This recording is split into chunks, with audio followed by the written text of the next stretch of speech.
வணக்கம். உபகாரம் இல்லைனாலும் சிறுகதை. படைப்பு கா. சமுத்திரம் அவர்கள்.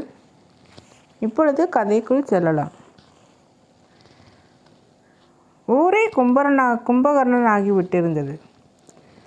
பஞ்சாயத்து யூனியனின் பராமரிப்பிலும் ஊராட்சியின் பணத்திலும் எரியும் மின்சார விளக்குகளை விட நிலா வெளிச்சம் பிரகாசமாக இருந்தது.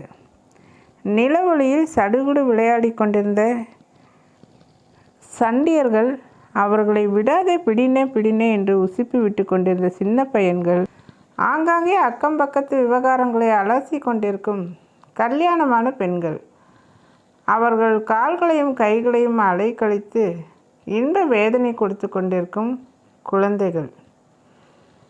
மாரிமுத்து தாத்தாவுக்கும் துணை இல்லாமல் இல்லை. வயிற்றை கிழித்து முயற்சி செய்து அது முடியாமல் போனதால் வாயை கிழித்து கொண்டிருந்த அவரின் பயங்கர இருமலுக்கு துணையாக ஊருக்கு அடுத்தாற்போர் இருந்த சுடுகாட்டின் பக்கம் ஒரு நாயும், அதுவும் ஒரு சொறி நாய், குறைத்து கொண்டிருந்தது. பூமியை பிளக்கும் பூகம்பமும் நெருப்பும் இடியும் அவர் வயிற்றுக்குள்ளும் நுரையீரலுக்குள்ளும் ஒருங்கே புகுந்து வாயின் வழியாக மீள முயற்சிப்பது போன்ற பிரளய இருமல். அந்த கூரை வீட்டின் வெளித்திணையில் வலது கையை புஜத்தோடு சேர்த்து மடக்கி அந்த அம்பு தலையணையில் தலையை வைத்து ஒரு கழித்தவாறு இரண்டு கைகளை முடக்கி வயிற்றுக்குள் அணை கொடுத்து இடுப்பில் கட்டியிருந்த ஒட்டு போட்ட 4 முழ வேட்டியை உறிஞ்சி போர்வைக்கு பதிலாக மூடிக்கொண்டு முடங்கி கொண்டிருந்த அந்த 65 வயது உடம்பை துளைத்த இருமலை அவர் இரு என்று ஆணையிடுபவர் போல் வயிற்றை தட்டினார். அதுவோ தன்னோடு சவாலிடுவதாக நினைத்து கொண்டு மல்லுக்குள் வந்தது. வீட்டுக்குள்ளே 3 குடும்பங்கள். பெரிய மகன் ராமசாமி, அவன் மனைவி காத்தாயி, 4-5 குழந்தைகளும் மாடுகள் இருக்கும் பொழுது தொழுவமாகவும் அவை விற்கப்பட்டதால் வீடாகவும் இருந்த பகுதியில் தூங்கிக் கொண்டிருந்தார்கள். தொழுவத்தின் வடக்கு பகுதியான மண் சுவர் நடுவுலர் வீட்டின் தெற்கத்திய எல்லை முன்பு பெண்கள் ஒதுங்குவதற்காக செருவையாக இருந்தது. இப்போது இன்னொரு மண் சுவரால் வீடானது தொழுவத்தின் கிழக்கு சுவர் சின்ன மகளின் மேற்கத்திய எல்லை. அதுதான் ஒரிஜினல் வீடு. சின்னவர் அண்ணன்மார்களை விட வசதியானவர். மூத்தவர் மெக்கானிக், நடுவலர் மரம் வெட்டுகிறவர். இவரோ தினமும் 10 ரூபாய்க்கு கருவாடு விற்கும் வியாபாரி.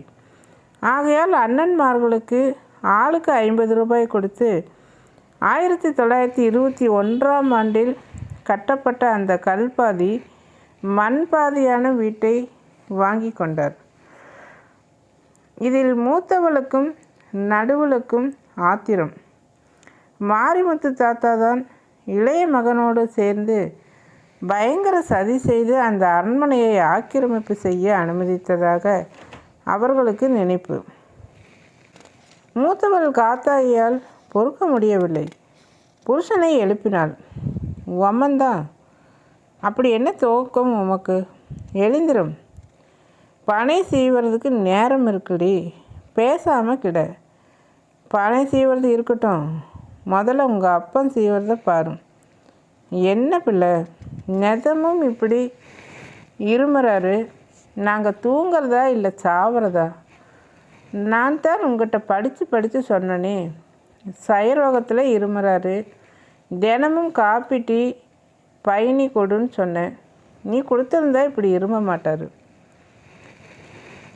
ஒப்பனை மாதிரி தானே உமக்கும் கோண புத்தி. ஏறுற பயணியில் 4 துண்டு கருப்பட்டி தான் வருது. அதையும் ஒப்பன் வாயில் ஊற்றிட்டா பிள்ளை வயிற்றுல எதை ஊற்றுறது? உம்ம தம்பி பொண்டாட்டி 1 துண்டு கருவாடு கொடுக்காது. கொடுத்தாலா இருமலுக்கு கருவாடு கேட்கும். உயிரை இம்சிக்கும் அந்த இருமலில் மாரிமுத்து தாத்தா துடித்து கொண்டிருந்த போது காத்தாயி புருஷனை இம்சித்து கொண்டிருந்தாள். ஓமத்தான் எழுந்திரும், ஒய்யாட்ட போய் மெதுவாக இரும சொல்லும். ஏண்டி நீ என்ன சொல்கிற? அவர் என்ன வேணும்னா இருமுறாரு? அந்த கிழமை வேணும்னு இருமுனாலும் இருமுவார். நாங்களெல்லாம் தூங்கக்கூடாதுன்னு கூட நினச்சிட்டு இருமுற மனுஷன் அவன். இந்த மாதிரி பேசினா பல்ல உடச்சிடுவேன். எங்களை போகிற? ஒதுங்கி போகிறத கூடவா உங்கள்கிட்ட சொல்லிட்டு போகணும்? காத்தாயி ஒதுங்க போகவில்லை. விடுவிடுவென்று திண்ணை பக்கம் வந்தாள். இதற்குள் 4-5 குழந்தைகள் சேர்ந்து ஒரு ஒப்பாரி படலத்தை அரங்கேற்று கொண்டிருந்தன. நடுவருக்கும் அவர் மனைவிக்கும் ஒரே வாக்குவாதம். கிட்டத்தட்ட அந்த வீட்டில் எல்லோருக்குமே தூக்கம் கலைந்து விட்டது போல் தோன்றியது. காத்தாயி மாமனாருக்கு சற்று அருகில் வந்து நின்று கொண்டு செருமினாள். அந்த களைப்பை கேட்டு கண்களை திறந்த மாரிமுத்து தாத்தா அந்த இருமல் வேதனையிலும் சந்தோஷப்பட்டார். இவள் நம்ம மேலே பரிதாபப்பட்டு வந்திருக்கா பாரேன், கஷாயம் ஏதாவது கொண்டு வந்திருப்பாளோ? மாரிமுத்து தாத்தா அவளை நன்றியோடு நோக்கியவாறு பார்த்தார். ஆனால் காத்தாயோ அவரை வெறுப்போடு பார்த்தாள். மனசிருந்தால் மார்க்கம் உண்டுன்னு சொல்லுவாங்க, இருமலை அடக்க முடியாதாக்கும். பிறத்து யார் தூங்குறாங்களேங்கிற அகங்காரம் ஒரு நாளாச்சும் நல்லா தூங்க முடியுதா? மாரிமுத்து தாத்தாவுக்கு திகைப்பாக இருந்தது. அந்த இருமலே பரிதாபப்பட்டு கொண்டு சிறிது நேரம் வரவில்லை. இளையவர் மனைவி தன் பங்குக்கு வீட்டுக்குள் இருந்தவாறே குரல் கொடுத்தாள். அவரை சொல்லி குத்தமில்லை, எல்லாம் நமக்கு வாச்சிருக்கிற ஆம்பளைங்களால் வர்றது. எப்படியா இருக்குது இருமல், நொடிக்கு 100 தரம் கேட்குறதுனால தான் இந்த வயதான காலத்திலேயும் அல்ப புத்தி. மகங்காரங்க ஐயா கஷ்டப்படுறாருன்னு நினைக்கணுமா? அதுக்கு தான் இந்த பாசாங்கு. முதன் முறையாக இந்த நேரடி தாக்குதலை நெஞ்சுக்குள் ஜீரணிக்க முடியாமல் மாரிமுத்து தாத்தா திக்கு முக்காடினார். அங்கேயே தான் செத்து போய்விடக்கூடாதா என்று தனக்குள்ளேயே அழுது கொண்டார். எழுந்தார், கண்களை துடைத்து கொண்டார். குப்பி போடப்பட்ட பணம் பால் போல, சூப்பி போடப்பட்ட பணம் பழம் போல இருந்த தன் தலையை இருமலை அடக்குவதற்காக தட்டினார். அப்படியும் இருமல் அடங்காததால் தலைமேல் கைகளை அடித்து கொண்டே, பல போன காளியம்மா என்னை சீக்கிரம்தான் கொண்டு போயே என்று முணுகி கொண்டார். மாரிமுத்து தாத்தா அந்த காலத்தில் எத்தனையோ சயரோக நோயாளிகளுக்கு வலிய போய் பதனி கொடுத்தவர். 1 வருடத்திற்கு முன்புதான் அவருக்கே இருமல் வந்தது. புருஷர்களின் ஆணைப்படி மருமகள்காரிகளும் முனையிங்கொண்டே சித்திரத்தையை கொடுத்தார்கள். நறுக்குமல கருவாட்டை கொடுத்து பார்த்தார்கள், பலனில்லை. இறுதியில் அவரது இளைய மகன் தென்காசி ஆஸ்பத்திரிக்கு கூட்டிக் கொண்டு போனார். டிபி வந்திருக்குது என்று 1 வாரத்திற்கு மருந்து கொடுத்துவிட்டு பிரைமரி ஹெல்த் சென்டரில் ஊசி போட்டுக்கொள்ளுமாறு சொன்னார்கள். பிரைமரி ஹெல்த் சென்டருக்கு வந்தால் டாக்டர்களே இல்லை. ஒருவர் பிரெஞ்சு லீவிலும் ஒருவர் உண்மையான லீவிலும் போய்விட்டார்களாம். இதற்கு மேல் சின்னவரால் காத்து கிடக்க முடியவில்லை. ஏற்கனவே 50 ரூபாய் அசலில் இருப்பதும் போய்விட்டது. ஐயாவை பெரிய அண்ணனிடம் ஒப்படைத்தான் பெரியண்ணன். ஐயாவுடன் பிரைமரி சென்டருக்கு போகும்பொழுது டாக்டர் இருந்தார். ஆனால் ஊசி மருந்து இல்லை. அடுத்த வாரம் வரும்படி சொன்னார். தாத்தாவால் பிரைமரி ஹெல்த் சென்டருக்கு அடிக்கடி போக முடியவில்லை. 5 மைல் தொலைவில் இருக்கும் அந்த சென்டருக்கு போக 2 பஸ் ஏற வேண்டும். கையிலும் பணம் இல்லை. அன்றாட காய்ச்சலின மகன்கள் மீது அவருக்கு கோபம் வரவில்லை. ஒரு நாள் பிள்ளைகளில் ஒருவன் கொடுத்த பணத்தில் அவர் புறப்படும் போது மருமகளில் ஒருத்தி, மாமா இவனை பார்த்துக்கிடும், நான் சுடலையாண்டி மாமா வயலுக்கு களை வெட்ட போகிறேன் என்று அந்த குழந்தையை அவரிடம் ஒப்படைத்து விட்டு சென்றாள். மாலையில் ஐயா போகாததை அறிந்த மகன் குதிப்பார், பெண்டாட்டியை திட்டுவார். பிறகு ஐயாவிடமே வந்து காலையில் தந்த 1 ரூபாயை தாரும், நாளைக்கு தார ஆஸ்பத்திரிக்கு போகலாம் என்பார். நாளை 4-5 நாள்கள் ஆகிவிடும்.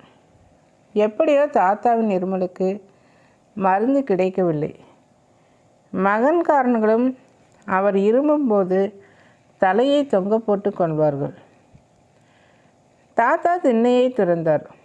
ஒருவருக்கும் தொல்லை கொடுக்காமல் ஊருக்கு வெளியே இரவு பொழுதுகளை கழிக்கலாம் என்று பார்த்தார்.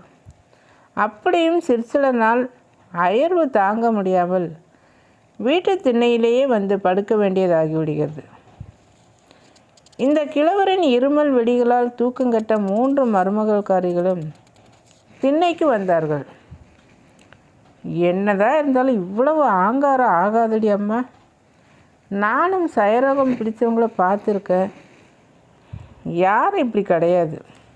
என்னக்கா பேசுகிற, இவருக்கு சயரோகம்னு நீ நம்புறியா? சயரோகமும் இல்லை, கீரோகமும் இல்லை, இது இலக்கார இருமல். நம்ம நாள் முழுவதும் வேலை செஞ்சுட்டு கால்கை செத்து போய் கிடந்தாலும் அது பொறுக்க முடியாத ஈன புத்தி, வயிற்றெரிச்சல். மாரிமுத்து தாத்தாவால் இப்போது பேசாமல் இருக்க முடியவில்லை. ஏம்மா, எனக்கு சயரோகம் இல்லைன்னா உங்கள் பிள்ளைங்கிட்ட என்கிட்ட விடலாமே, ஏன் விடலை? ஒட்டிக்குன்னு பயப்படுறியோ? அவ்வளவுதான். மருமகள் அவர் இருமல் சத்தத்திற்கு 2 மடங்காக சத்தம் போட்டாள். புருஷனை கூவி அழைத்தாள். உம்மத்தான் இங்கே வாருமே, சீக்கிரம் வாரும். நம்ம பிள்ளைங்க நல்லா இருக்கிறது பிடிக்கல போல இருக்கு, அதுகளுக்கு சயரோகம் வரும்னு இவர் சாபம் விடுறாரு. உம்மத்தான் இங்கே வார, அங்கேயே நின்றுட்டுருக்கிறையோ? நடுவலர் வந்தார். இப்படியா நீர் பிள்ளைகளுக்கு சாபம் போடுறது? உம்மால் உபகாரம்தான் இல்லை, உபத்திரமாவது செய்யாமல் இருக்க வேண்டாமா? இது நல்லா இல்லை, அவ்வளோதான் சொல்லுவேன். இருமலை பொறுத்து கொண்ட தாத்தாவால் இவர்களின் ஏச்சை பொறுத்து கொள்ள முடியவில்லை. திண்ணையை விட்டு எழுந்தார். கால் போன போக்கில் அவர் நடந்து கொண்டே இருந்தார். நடுமகன் நாவினால் சொன்னது இவருக்கு சாவினால் வரும் இயல்பான பயத்தை குறைத்தது. நிஷ்டூரமாக நடந்து கொண்டிருந்தவர் அந்த நடுநிசி வேளையில் சடன் பிரேக்கு போட்டு நின்ற சைக்கிளையும் அதில் மிராசுதாரர் பொன்னுசாமியும் பார்த்தார். என்ன மாமா, இந்த நேரத்தில் தலைவிரி கோலமாக நடக்கிறீரு? காலகாலத்தில் தூங்காண்டாம். இனிமே ஒரே தூக்கமாக தூங்குற வரைக்கும் எங்கே தூக்கம் வரப்போகுது? நீ எங்கிட்டு வரப்பா? தோட்டத்தில் காவலுக்கு போயிருந்தேன். நேற்று எந்த மொல்லை மாதிரி பயலோ 1 மூட்டை மிளகாயை பறிச்சுட்டு போயிட்டான். சரிக்கு மகன் நான் என் கையில் கிடைச்சானா காவலுக்கு ஆள் போட்டால் என்னப்பா? எந்த பயலையும் நம்ப முடியல. ஒருவனை போட்டேன், ராத்திரியில் தூங்கிடுறான். காவல் லட்சணம் இப்படி இருக்குது. பொன்னுசாமி, நானே உன் தோட்டத்துக்கு காவல் பார்க்குறேன், நீ கொடுக்கறத கொடு என்றார் மாரிமுத்து தாத்தா. இந்த வயசில் நீர் எப்படி மாமா? என்ன மாதிரி ஒரு பயலாலும் காவல் பார்க்க முடியாது. நான் ராத்திரியில் தூங்கிறது கிடையாது. அப்படியே நான் தூங்கினாலும் இருமல் தூங்காது. என் இருமல் சத்தம் காத தூரம் வரை கேட்கும். எந்த பையன் உன் தோட்டத்துக்கிட்ட வருவான்னு சொல்லு. யோசித்து சொல்கிறேன் மாமா, வரட்டுமா? போய் படும். மாரிமுத்து தாத்தா பொன்னுசாமி தோட்டத்தை இரவில் காவல் காக்க ஆரம்பித்தார். உபகாரம் இல்லாவிட்டாலும் உபத்திரம் செய்யாமல் இருக்கணும்னு நடுவில் பையன் சொல்லிட்டான். சொல்லட்டும். மாரிமுத்து தாத்தா அடிக்கடி இருமிக்கொண்டும் அவ்வப்போது சிந்தித்து கொண்டும் காவல் காத்தார். அந்த தோட்டம் ஒரு காலத்தில் அவர் ஐயாவோட சொத்து. அவர் ஐயா ஆடின ஆட்டத்தில் தோட்டமும் ஆடி பொன்னுசாமியின் தாத்தா மடியில் போய் விழுந்தது அந்த தோட்டம். இவருடைய ஒரு காலத்திய பூர்வீக சொத்து என்பதற்கு சாட்சி சொல்வது போல் அவர் அம்மாவின் சடலம் தோட்டத்துக்குள்ளேயே புதைக்கப்பட்டதை காட்டும் கல் இன்னும் அங்கே இருந்தது. தாத்தா பயங்கரமான இருமலுடன் தோட்டத்திலேயே படி கிடந்தார். பொன்னுசாமி வீட்டிலிருந்து கஞ்சி வந்தது. உயிரே போனாலும் தன் வீட்டு திண்ணைக்கு போகக்கூடாது என்ற வைராகியத்தை தனக்குள்ளேயே பேசிக்கொண்டார். ஒரு நாள் மிக பயங்கரமான மழை. வாழ்ந்து கொண்டிருப்பவர்கள் பார்த்தறியாத ஆலங்கட்டி மழை. தாத்தா கீழே பரனிலிருந்து கீழே இறங்கினார். முதலாக தாத்தாவுக்கு இருமலோடு சளி வந்திருப்பது போல் தோன்றியது. அந்த சமயத்தில் மின்னிய மின்னொளியில் சளியை பார்த்தார். சளி அல்ல, இரத்த கட்டி. அவருக்கு பயமாகவும் இருந்தது, சந்தோஷமாகவும் இருந்தது. இறுதியில் பயமே வென்றது. முகம் தெரியாத சாவுக்கு பயந்தவர் போல், தெரிந்த முகங்கள் மத்தியில் இருக்க விரும்பியவர் போல் தள்ளாடி கொண்டே புறப்பட்டார். ஆம், வைராகியத்தை ஒதுக்கிவிட்டு வீட்டை பார்த்து நடந்தார். கடைசி காலத்தில் மகன்களை நொந்துக்கிட்டு சாவ வேண்டாம். தாத்தா ஒரு கல்லில் விழுந்து எழுந்தார். அவருக்கு அடையாளம் தெரிந்த கல் அது. அம்மா புதைக்கப்பட்ட இடத்தில் நடப்பட்ட கல் அது. தாத்தா அந்த கல்லை தொட்டு கண்களில் ஒற்றி கொண்டார். ஒரு சமயம் சின்ன வயதில் அவர் லேசாக இருமிய போது அம்மா துடித்த துடிப்பை நினைத்து கொண்டார். அந்த கல்லையே அம்மாவாக நினைத்து கொண்டு கட்டி கொண்டார். 65 வயதான மாரிமுத்து தாத்தா பேரன் பேத்திகளை எடுத்த அந்த இருமல்காரர் இதுவரை எந்த சந்தர்ப்பத்திலும் வாய்விட்டு அழாத அந்த முதியவர் இப்போது 6 வயது குழந்தையாகி இருமலுக்கிடையே கதறினார். என்ன பெத்த அம்மா, நான் வரட்டுன்னு காத்திருக்க வேண்டாம். உன் பையனை நீயே வந்து கூட்டிகிட்டு போம்மா. எப்பம்மா வருவ? சீக்கிரம் வா அம்மா.